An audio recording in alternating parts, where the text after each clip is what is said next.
Hello everyone, welcome to back our YouTube channel student family. जैसे कि आप लोगों को पता ही है, हम लोग Patna university BA entrance exam की तैयारी कर रहे हैं, जिसमें आज ये हिस्ट्री का तीसरा लेक्चर है। इसके पहले हम लोग 2 लेक्चर कर लिए हैं। जो लोग नहीं देखे हैं वो प्लेलिस्ट में जाकर देख सकते हैं, या नहीं तो दूसरी विकल्प ये है कि आप हमारे टेलीग्राम चैनल से जुड़ जाइए। वहाँ पे आपको पल पल की अपडेट मिलती रहेगी। टेलीग्राम चैनल का लिंक मैंने डिस्क्रिप्शन में दे रखा है, वहाँ से आप ज्वाइन कर लीजिए, या नहीं तो डायरेक्ट आप टेलीग्राम पर स्टूडेंट फैमिली सर्च मारिए। जो चैनल का लोगो है वही आपका टेलीग्राम ग्रुप का ही लोगो है, तो वहाँ से आप ज्वाइन कर लीजिए।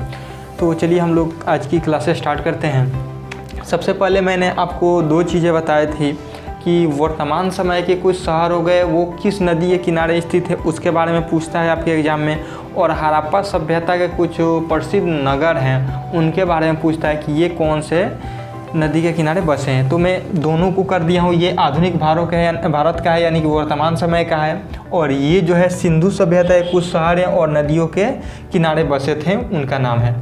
ठीक है, तो चलिए सबसे पहले हम जानते हैं कालीबंगा।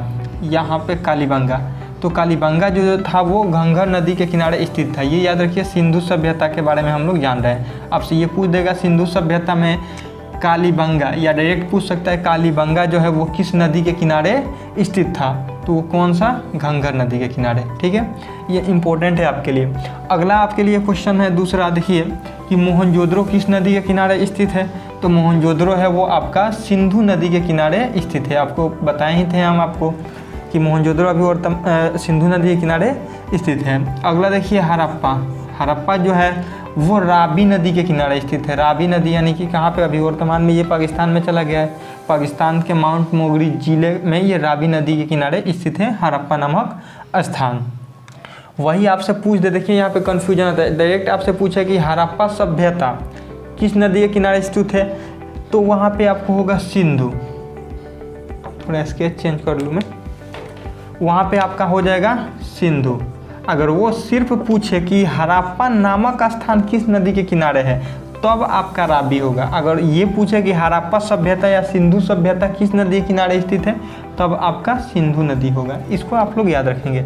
अगला देखिए चाहुंद्रो जो है वो किस नदी के किनारे स्थित है, तो ये भी आपका सिंधु नदी के किनारे स्थित है। अगला है आपका लोथल, जो कि बार बार ये रिपीटेड क्वेश्चन है, ये बार बार रिपीट किया है इसको। तो लोथल जो है वो आपका भागवा नदी के किनारे स्थित है।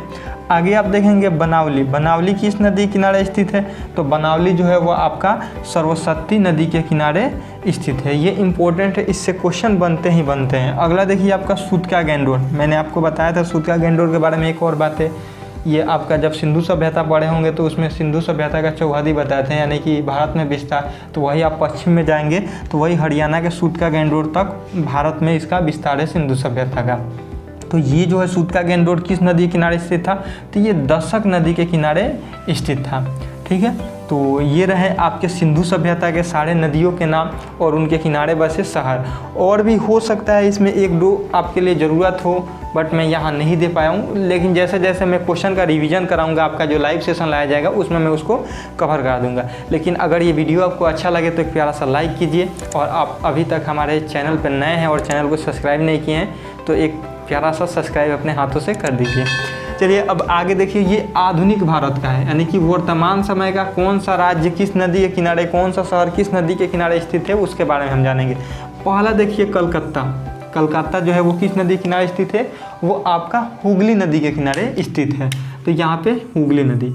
अगला है आपके लिए जबलपुर। जबलपुर जो है वो आपका नर्मदा नदी के किनारे स्थित है। अगला है आपका नासिक, जो कि गोदावरी नदी के पास स्थित है। अगला है, आइए आप नासिक के बारे में आप जानते होंगे, ये प्याज के लिए अधिक फेमस है। खैर ये जो है क्वेश्चन का पोस्टमार्टम मैं आपको करके दिखाऊंगा जब आपकी लाइव क्लासेज जब स्टार्ट होगी, उसमें क्वेश्चन का रिवीजन होंगे, उसमें मैं सब आपको डिटेल्स में बताता जाऊंगा। बस यहाँ पे आप कॉन्सेप्ट अभी नोट करते रहिए।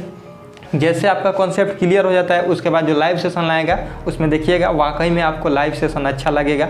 ठीक है, अगला देखिए आप पटना, जिसके बारे में हम लोग जिस यूनिवर्सिटी के बारे में पढ़ रहे हैं वो यूनिवर्सिटी कौन सी नदी के किनारे है, तो आपका पटना जो है वो गंगा नदी के किनारे है। आप देखिएगा गंगा का जो घाट बना हुआ है, जब आप पटना आएंगे पटना यूनिवर्सिटी में, तो उसके घाट पे अधिकतर शाम के वक्त जाइएगा तो वाकई में नज़ारा अच्छा रहता है उस गंगा नदी के घाट के किनारे का। तो जस्ट वो यूनिवर्सिटी के पीछे ही है, आप वहाँ पे आइए, कभी देखिएगा तो अच्छा लगेगा। आगे देखिए आप अपना कानपुर किस नदी के किनारे स्थित है? तो ये भी आपका गंगा नदी के किनारे ही स्थित है। अगला है आपका इलाहाबाद, जो कि गंगा और यमुना दोनों के संगम पर ये बसा हुआ है। क्योंकि अभी हम लोग इलाहाबाद में हैं, तो जस्ट हम लोग के रूम से 5 मिनट लगता है यमुना नदी के किनारे जाने में। तो वहीं पे ये यमुना नदी और प्लस गंगा नदी, ये दोनों का संगम हुआ है, मिलान हुआ है, उसी पर ये जो है इलाहाबाद बसा हुआ है। अगला है आपका लखनऊ और जौनपुर। देखिएगा ये दोनों पूछता है, लखनऊ और जौनपुर, तो ये दोनों गोमती नदी पर है, ये इम्पोर्टेंट है। अगला है आपका हैदराबाद जो कि मूसी नदी के किनारे है, ये इम्पोर्टेंट है। हालांकि मैंने जितना लिखा है वो इम्पोर्टेंट है, नहीं तो आप देख सकते हैं कि लगभग 28 राज्य और इतने केंद्र शासित प्रदेश, उसके अलावा भी उनमें शहर, सबका बताया जाए तो बोर्ड कम पड़ जाएगा। तो इसलिए जो इम्पोर्टेंट है, जो संभावना है आपके एग्जाम में आने का, मैंने उसी को यहाँ पे लिखा है, ठीक है। आगे देखिए अहमदाबाद जो है वो आपका साबरमती, यहाँ पे आप लोग को मिला ही होगा एक चंपारण नील सत्याग्रह, उसके अलावा भी जो ये नमक सत्याग्रह था वो साबरमती आश्रम के से ही महात्मा गांधी के द्वारा चलाया गया था। ये सब सारे चीज़ें हम लोग विस्तार से पढ़ेंगे, उसके लिए आप टेंशन मत लीजिए। बस अहमदाबाद जो है वो साबरमती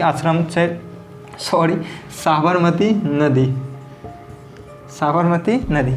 आगे देखिए ये 3 जो स्थान हैं, आगरा, दिल्ली, मथुरा, ये तीनों के तीनों यमुना नदी के किनारे बसे हुए हैं। अगला है आपका सूरत जो है वो ताप्ती नदी के किनारे बसा हुआ है। अगला है आपका श्रीनगर, तो श्रीनगर जो है वो आपका झेलम नदी के किनारे। अगला है आपका अयोध्या, जो कि सरयू नदी के किनारे स्थित है। तो ये था आपका कुछ नदियों के किनारे बसे शहर का। अब हमको नहीं लगता है कि इसके बाद आपको इस शहर और नदी से कोई डर नामक चीज़ आपके अंदर रह जाएगी। तो उम्मीद करता हूँ इसी तरीके से आप लोगों के लिए जो भी वीडियो मैं लाऊंगा, मैं कोशिश ये करूँगा कि एक ही वीडियो में आपका कंसेप्ट क्लियर हो जाए, ताकि दोबारा उस टॉपिक से रिलेटेड आपको इधर उधर सोचने की ज़रूरत ना हो सकता है कि कुछ इसमें हो इम्पोर्टेंट जो आपको यहाँ ना मिल पाए, तो वो आपको लाइव सेशन के दौरान या अन्य माध्यम से और भी बहुत तौर तरीके हैं जो आपको दे दी जाएगी। बस ये तो अभी शुरुआत है, ठीक है। तो चलिए हम लोग मिलते हैं नेक्स्ट वीडियो में।